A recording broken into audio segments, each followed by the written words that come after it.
The good news is that the vaccine can prevent other students from picking up the virus, and starting this year, it will be a requirement for college kids to get the vaccine. With us to talk this morning about the new law and how meningitis can affect families, Anna Dragsbeck is a public health attorney, and Patsy Shambaum and Jamie Shambaum, who survived bacterial meningitis. Good morning to you all. Thank you. Good morning. Anna, let me start with you. Tell me about what this new law and its requirements are. The new law requires college students entering on-campus housing for the first time to show proof of having had the meningitis vaccine at least 10 days prior to entering the dormitory. What's interesting is that we think about vaccinations for our young children, not college-age kids. Right, but unfortunately, college-age students have 3 times the rate of meningitis. So it's really important to protect them from it with the vaccine. Patsy and Jamie, you had bacterial meningitis when? November of '08, and I was released from the hospital of May, the following May, so that's like 6 months.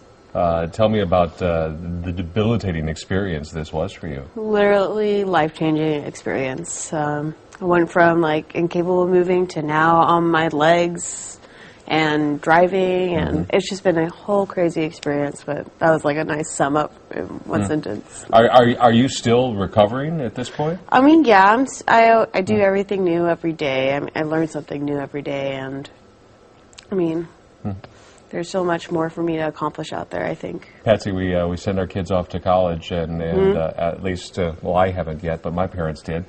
My kids are not quite that old enough yet, but I can imagine you send kids off to college, and you have to let go to so much, and now this. Tell me from a parent's perspective. Well, James, my youngest of 4, and I was a very active parent in getting every shot imaginable that the pediatrician recommended. So when you go to college, this is a vaccine that they kind of said you can, as a student, you can opt out, or it's not really necessary, which unfortunately when Jamie got meningitis and it hit her so fast and so drastic, we became very proactive to see that this not happen to any other student again. And so that's why we helped create the Jamie Shambaum law that went into effect in January. Jamie talks about, from her perspective, how debilitating it is. You imagine feel so helpless as a parent. Yes, and I, will not leave Jamie's side and did not leave her side the whole time that she got into the hospital until May, the end of May, and we're living together, and it is a whole new life-changing experience for all of us. And you want to get well, don't you? I mean, yeah. As nice as it is that your mom has taken such an interest and been so close, I would imagine at some point you'd like to say, "Okay, Mom, I'm okay." Yeah. I don't want to get into your business too much, but I can imagine, right? Yeah. Yeah.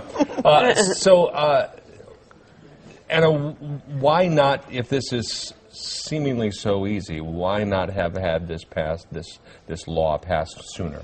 The bill was actually filed several times in the past, and it never really went very far until we had Jamie to be the face of the disease. A lot of times it's hard for people to imagine how devastating a disease can be unless they have a story like Jamie's to look at. And so when the Shambaums got involved and engaged in the legislative process, that really made a difference, and people really understood on a whole different level why this was important. Adds a whole lot of momentum to the process, Absolutely. right? And again, so people can say, and people, as you say, can attach a face and an experience to perhaps their own lives, their own children, right?